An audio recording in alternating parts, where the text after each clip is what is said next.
주님, 우리들의 모든 생명도 삶도 주님의 손에 또 주님의 뜻에 있는 줄 믿습니다. 주님이 허락하신 또 귀한 오늘의 하루가 하나님 거룩한 하루가 될 수 있도록 예배를 통해 저희들을 새롭게 하여 주시옵소서. 이 예배에 하나님 무엇보다 우리 자신이 우사와 같다라는 것을 알기 원합니다. 저희도 연약하고 부족합니다. 때로는 우리의 좋은 의도와 또 우리의 좋은 마음이 또 좋은 방법이 어쩌면 하나님의 뜻이 아니고 또 하나님이 원하시는 것이 아니다라는 것을 저희들 또 알게 하여 주셔서 늘 주님 앞에 겸손함으로 엎드리게 하여 주시옵소서. 우리의 생각이 또 우리의 마음의 경험이 하나님 또 우리의 판단이 앞서지 않게 하여 주시고 하나님 앞에 먼저 무릎 꿇고 간절히 기도할 수 있도록 주님 인도하여 주셔서 하나님 입술로 범죄하지 않고 마음으로 범죄하지 않고 오직 하나님께 모든 것을 올려드리며 주님께서 인도하시고 주님이 역사하심을 바라보며 나아갈 수 있도록 주님이 함께하여 주시옵소서. 아버지, 오늘 예배를 통해 우리 안에 성령의 충만함을 부어주시고 또 말씀으로 우리가 예수 그리스도의 성품을 가질 수 있도록 주님께서 함께하여 주시옵소서. 모든 영광 주님께 올려드립니다. 오직 주님의 이름만이 높여지기를 간절히 원하며 예수 그리스도의 이름으로 기도합니다. 아멘. 오늘 우리에게 주신 하나님의 말씀 함께 보겠습니다. 사무엘하 6장 11절에서 17절입니다.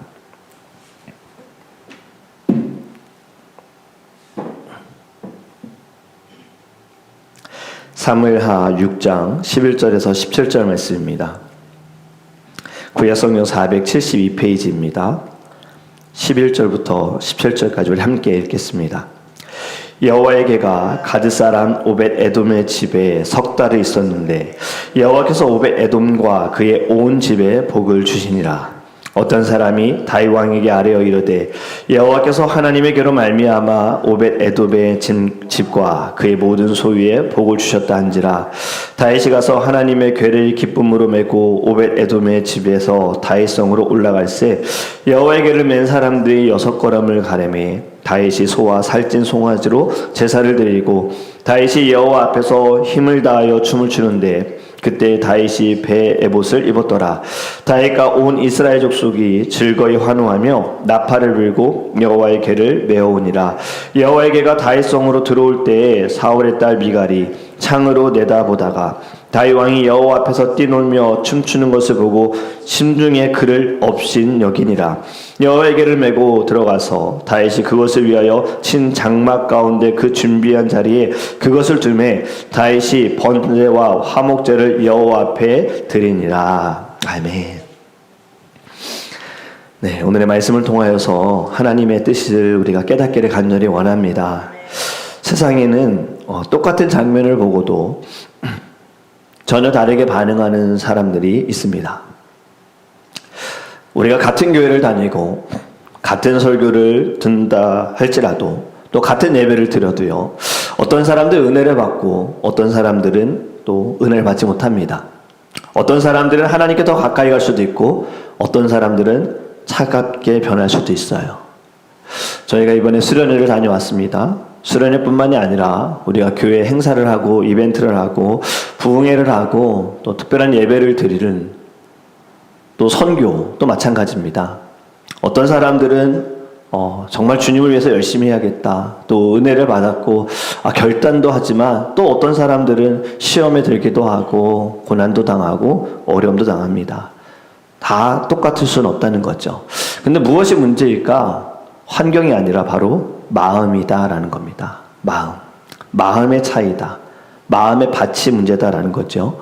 오늘 본문은 대조되는 두 사람이 등장을 합니다. 바로 다윗과 미갈입니다. 분명 같은 하나님, 같은 언약궤 앞에서 한 사람은 은혜를 경험하고 한 사람은 비판합니다. 여러분, 오늘 본문이 우리에게 질문합니다. 당신은 하나님 앞에 어떻게 서 있는가? 당신은 하나님을 어떻게 예배하고 당신은 어떻게 하나님의 말씀을 듣는가라고 질문하고 있습니다. 우사의 죽음 이후로 다윗은요, 언약궤를 예루살렘으로 옮겨오지 못하죠. 어저께 죽음으로 다윗이 화가 나고 또 두려움으로 인하여서 언약궤를 옮겨오는 것을 잠시 멈춥니다. 그리고 언약궤는 오벳 에돔의 집에 머물게 됩니다. 그런데 놀라운 일이 발생하는 것은 오벳 에돔의 집에 여호와의 궤가 머무르는 것만으로도 하나님께서 오벳 에돔과 그의 온 집에 복을 주시니라라고 본문은 말씀하고 있어요. 여러분, 언약궤가 머무는 곳마다 하나님의 복이 임한다라는 거예요. 근데 여기서 중요한 것을 우리가 알아야 합니다. 복의 중심은 물질에 있는 것이 아니다라는 거예요. 바로 하나님의 임재에 있다. 우리 많은 사람들이 복을 오해합니다. 건강하면 복이다. 돈이 많으면 복이다. 일이 잘 되면 복이다 라고 하는데, 여러분, 오히려 복이 아닐 수도 있습니다. 건강해서 죄 지으면 복 아닙니다. 돈이 많아서 하나님께 멀어지는 것, 하나님께 기도하는 시간이 줄어드는 것, 복이 아니지요. 일이 잘 돼요. 하나님께 영광 올려드려야 하는데 자신이 영광을 독차지하고 자신이 판단하고 행한다면 복이 아니지요. 여러분, 가장 큰 복은 하나님과 함께하는 것임을 깨달아야 합니다. 하나님과 동행하는 것, 그가 내 안에 거하고 내 말이 너희 안에 거하면 이것이 진정한 복인 줄 믿습니다. 에덴 동산의 핵심도 하나님입니다. 광야의 핵심도 하나님입니다. 하나님이 약속하신 가나안의 핵심도 하나님입니다.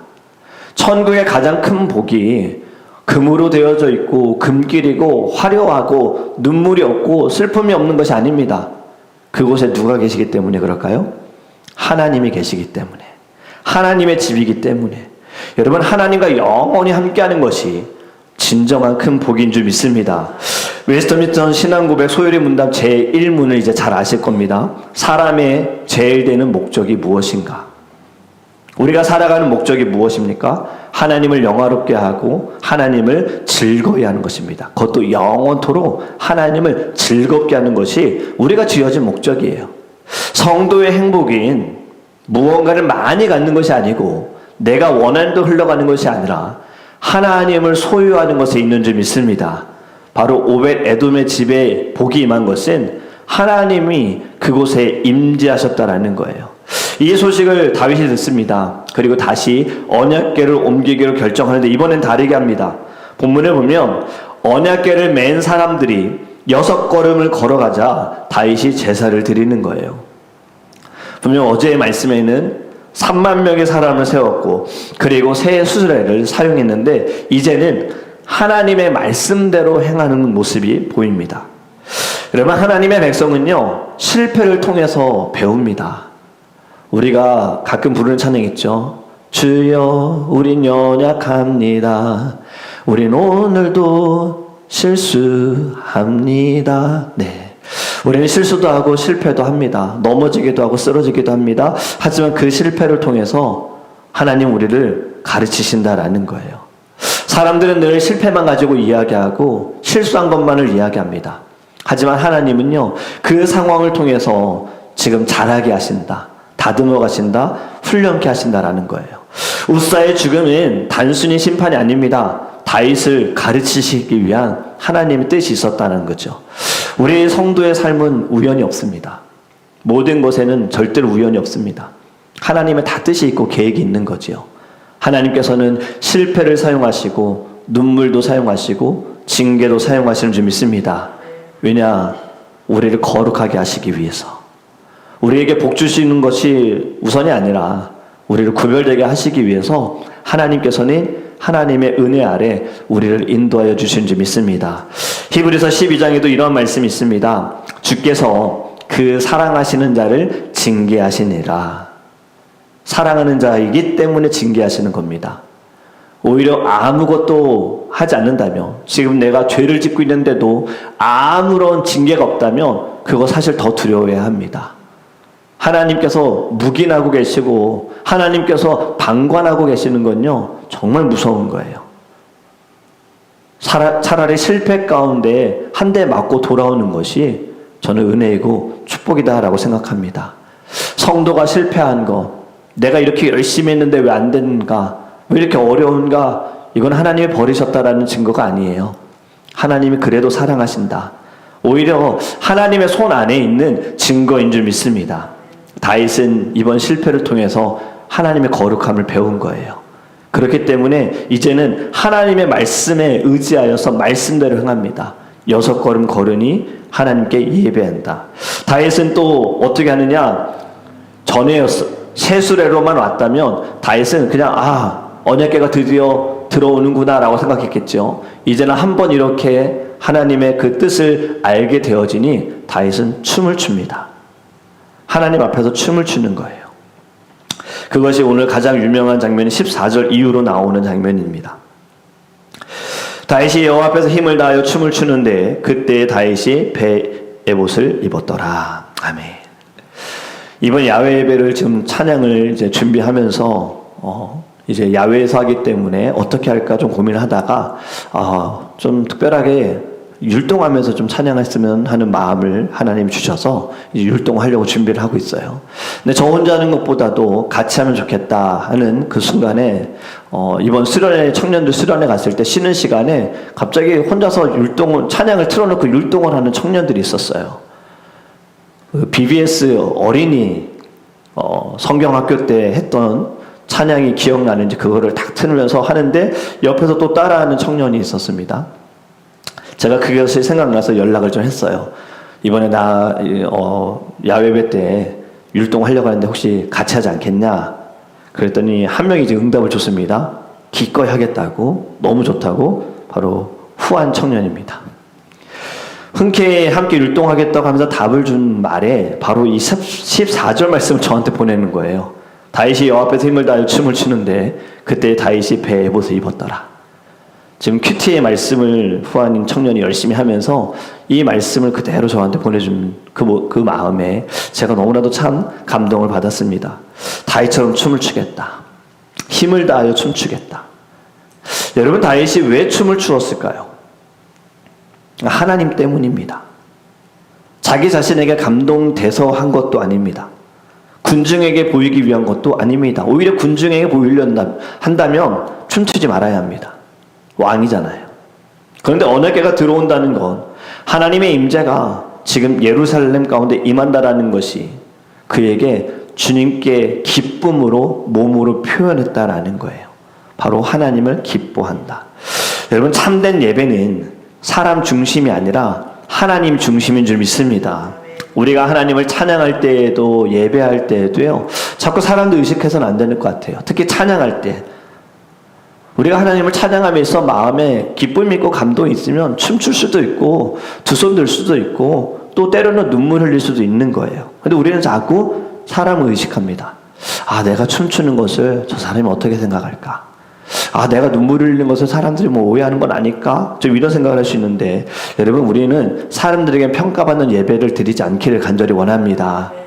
사람들은요, 예배에 대해서도 이렇게 얘기합니다. 은혜 받았냐? 감동 있었냐? 재밌었냐? 하지만 우리는 이제 잘 알고 있어요. 예배, 성경에서 뭐라고 말씀하십니까? 하나님이 기뻐하시는가? 하나님이 받으시는가? 예배의 중심은 내 만족이 아닙니다. 하나님의 영광인 줄 믿습니다. 16절에 여호와의 궤가 다윗성으로 들어올 때 사울의 딸 미갈이 창으로 내다보다가 다윗 왕이 여호와 앞에서 뛰놀며 춤추는 것을 보고 심중에 그를 업신여기니라. 아멘. 여러분, 여기에서 미갈, 바로 이 말씀, 심중에 그를 업신여겼습니다. 지금 입 밖으로 낸 것도 아닙니다. 마음 가운데에 춤을 추고 있는 다윗을 비웃었던 거예요. 깔본 거예요. 업신여겼어요. 여러분, 이것이 바로 마음으로 짓는 죄입니다. 우리 사람은 다 악하다 그랬죠. 우린 전적으로 타락한 존재. 이게 튤립의 첫 번째 전적 타락입니다. 우리 부분적으로 타락한 것이 아니라 우리 인간은 모두 다 연약하고 모두 다 악하다라는 거죠. 그렇기 때문에 마음에서 우러나는 것도 생각나는 것도 바로 자신의 판단으로 다윗을 지금 업신여겼습니다. 마음으로 생각한 겁니다. 옆에 있는 신하들에게 이야기한 것도 아닙니다. 왜 이런 마음을 가졌는가? 다윗이 왕답지 못하게 행동했다라는 거예요. 이 기준이 어떠한가? 왜냐면 이 미갈이 사울의 딸이잖아요. 사울의 집안을 생각해보면, 사울을 보면 체면을 중요하게 여겼잖아요. 자신이 분명 잘못했음에도 불구하고 하나님의 선지자를 통해서 책망할 때에도 변명만 했습니다. 내 잘못 아닙니다. 제가 한 거 아닙니다. 백성들이 했습니다라고 이야기를 했어요. 인정하지 않았습니다. 하지만 계속해서 책망받을 때에도 마지막에 하는 것은 사람들 앞에서 그래도 나를 높여주세요. 자기 체면을 중요하게 여겼어요. 외명을 중요하게 여겼고 사람들의 평가를 중요하게 여겼습니다. 사울의 딸 미갈도 바로 이것이 있었던 거예요. 보이는 것으로 판단하는 것. 하지만 다윗은 달랐습니다. 하나님 앞에 온전히 서 있었습니다. 바로 여기에 사울과 다윗의 차이가 드러나는 거예요. 사울은 백성들을 의식했고 다윗은 하나님을 의식했다. 모든 죄의 뿌리는요, 하나님보다 다른 것을 더 사랑하는 것, 다른 것을 더 우선시 생각하는 것이 죄인 것을 우리가 깨달아야 합니다. 미갈은 하나님보다 왕의 품위, 사회적인 지위, 체면을 더 중요하게 생각한 거예요. 그렇기 때문에 다윗이 이해가 안 됐습니다. 그 예배하는 모습이 이해가 안 된 것입니다. 다윗은 축복하며 돌아오지만 미갈은 비난합니다. 그때 다윗은요 이렇게 말하죠. 내가 여호와 앞에서 한 것이라. 나는 하나님 앞에서 춤춘 거다. 사람들 앞에서 춤춘 것이 아니다. 하나님 앞에서 나는 기뻐한 것이다 라고 답을 하는 거예요. 여러분, 우리는 사람 앞에서 사는 사람이 아니라 하나님 앞에서 사는 사람인 줄 믿습니다. 이것을 코람데오라고 합니다. 코람데오. 우리가 예배하는 이유도, 기도하는 이유도, 봉사하는 이유도, 살아가는 이유도 결국 하나님 때문인 줄 믿습니다. 우리가 6장 마지막을 읽지는 않았지만요, 사실은 마지막이 좀 안타깝게 끝이 납니다. 23절에 그러므로 사울의 딸 미갈이 죽는 날까지 그에게 자식이 없으니라. 왜 이런 결론이 나왔는가? 미갈은 언약궤를 받지만 하나님을 보지 못했습니다. 예배의 현장에는 있었지만 은혜를 경험하지 못했습니다. 하나님의 일을 보았지만 하나님을 사랑하지는 못했습니다. 결국 그녀는 하나님의 임재보다 자신의 자존심, 자신의 체면을 더 사랑했다라는 거예요. 처음에 말씀드렸던 것처럼 같은 자리에 있고 같은 시간에 있다 할지라도 누군가는 하나님의 은혜를 경험하고 누군가는 경험하지 못합니다. 누군가는 하나님께 영광 올려드리지만 누군가는 그 영광도 보지 못할 수 있다라는 거예요. 여러분, 오늘 말씀을 정리하면서 이렇게 좀 스스로에게 질문해 봤으면 좋겠습니다. 나는 다윗일까? 아니면 미갈일까? 같은 예배를 드려도 다윗은 하나님을 보았고 미갈은 사람을 보았습니다. 우리는 하나님께 예배할 때 하나님을 보고 있는가? 아니면 사람을 보고 있는가? 같은 언약궤를 가지고 있어도 드려도 다윗은 기뻐했고 미갈은 비웃었습니다. 결국 무엇이 차이입니까? 하나님을 사랑하는 마음이 차이입니다. 하나님을 사랑하는 사람은 어떠한 환경과 어떠한 조건과 어떠한 마음 가운데에도 온전하게 예배할 줄 믿습니다. 중요한 건 내 감정이 아닙니다. 내 상태가 아닙니다. 지금 이 자리에서 예배할 수 있는 그 은혜에 감사하면서 하나님을 사랑하는 마음을 어떻게든 표현하게 될 줄 믿습니다. 오늘 말씀을 통하여 우리도 하나님 앞에서 다윗처럼 춤을 추는 자가 되시기를 간절히 원합니다. 어제 우리 문 선교사님, 필리핀 문주현 선교사님하고 통화를 하면서 작년에 필리핀 다녀온 것이 이렇게 잠시 눈을 감고 생각을 해봤어요. 그리고 또 영상을 보면서 필리핀 선교 하나님의 은혜로 다녀왔었지. 그 마음에서 생각을 해보게 되는 거예요. 그곳에서 예배할 때, 중앙교회와 미랄교회를 방문해서 예배할 때 여러분 정말 사실 너무 더웠습니다. 너무 더웠습니다. 에어컨 없다고 말씀드렸잖아요. 선풍기도 최근에 구입한 거 3개, 이런 선풍기도 아닙니다. 천장에 달리는 선풍기도 아닙니다. 그냥 가운데 돌아가는 선풍기이기 때문에 360도 회전도 안 됩니다. 너무 더운 거예요. 사람들은 많고 바람은 통하지 않고 그런 환경 가운데에도 예배는 너무 뜨거웠어요. 막 뛰면서 찬양하고 춤추면서 찬양하고 유스 학생들 나와가지고 하나님을 온전히 예배하는 모습을 보면서 저의 예배의 모습을 한번 돌아보게 된 거예요. 나는 그들보다 나은 환경인데, 나은 조건인데, 그런데 정말 하나님을 만나고 있는 사람은, 하나님께 영광 올려드리는 사람은 나보다 그들이었겠구나라는 마음을 생각한 된 거예요. 여러분 어떻습니까? 우리는 하나님 앞에 예배하면서 신앙생활하면서 다윗처럼 하나님만 바라보며 춤을 추고 있는가?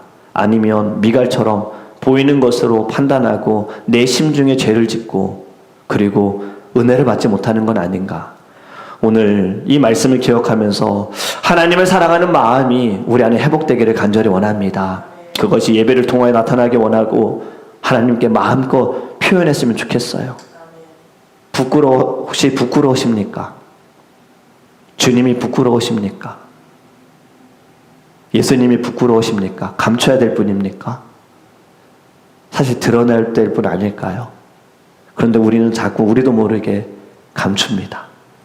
숨깁니다. 드러내지 못합니다. 내가 괜히 이런 말 했다가 예수님 이야기했다가 혹시라도 사람들이 나하고 거리를 두면 어떡하지? 이것도 미갈과 같은 마음이 아닐까요? 내 체면, 내 자존심, 내 마음.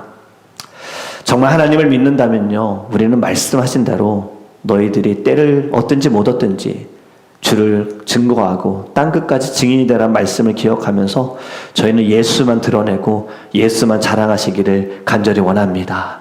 오늘 하루가 믿음으로 거룩되어지는 주님의 날이 되시기를 주님으로 축복합니다. 기도하겠습니다. 사랑의 하나님, 저희들 오늘 말씀을 통하여서 하나님 우리의 심령을 돌아봅니다. 나는 정말 하나님 앞에서 다윗과 같은 사람인가 아니면 미갈과 같은 사람인가? 다윗처럼 하나님 앞에서 사람도 의식하지 않고 주님을 기뻐하며 감사하며 춤을 추는 자인가? 아니면 여러 가지 보이는 것으로 사람 때문에 환경 때문에 자꾸 판단하고 비판하고 그것이 마음으로 죄를 짓고 입술로 죄를 짓는 자인가? 하나님,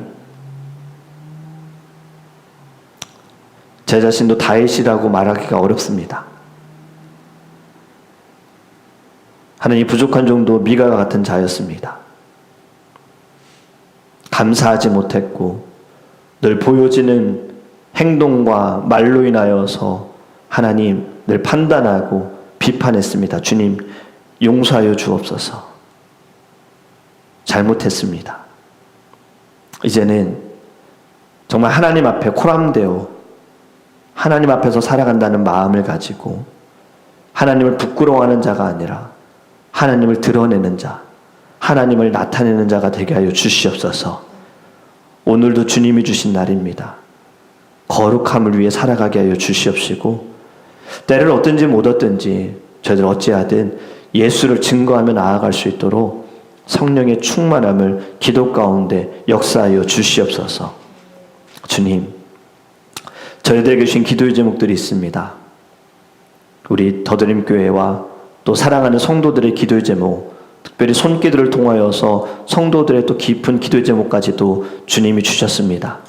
마음을 다하여 힘을 다하여 주님 기도하게 하여 주시옵시고 또 우리 필리핀 문주현 선교사님, 하나님 주님께서 주신 비전을 가지고 지금 유치원을 통하여서 아이들에게 말씀으로 가르치는데 하나님 유치원을 졸업하면 이제 아이들이 일반 학교에 가거나 아니면 학교를 갈 수가 없습니다. 그래서 주님께서 주신 마음으로 초등학교를 세우려고 하고 있는데 주님 또 이 일에 하나님의 손길이 있게 하여 주시고 또 하나님께서 허락하신 땅 이제 공사가 시작되어야 되는데 이 토부 비전센터 허가가 빼앗길 수 있는 상황이 되었습니다. 주님 기초공사라도 할 수 있도록 하나님께서 재정의 축복을 허락하여 주셔서 하나님 그 쓰레기 마을이 복음의 땅이 되게 하시고 하나님이 증거되어질 수 있는 거룩한 땅이 될 수 있도록 은혜를 베풀어 주시옵소서. 이를 위하여 우리 더드림교회가 또 우리 사랑하는 성도님들 하나님의 마음으로 정말 간절히 기도하며 또 우리들에게 주신 그 마음의 감동으로 인하여 또 저희도 물질로서 후원할 수 있는 놀라운 축복을 우리 안에 허락하여 주시옵소서. 오늘도 밟는 모든 땅이 주님의 땅임을 믿고 거룩한 땅임을 믿고 우리의 더러운 신발을 벗어버리고 오직 하나님을 바라보는 은혜의 하루가 되게 하실 줄 믿사오며 살아계신 예수 그리스도 이름으로 축복하며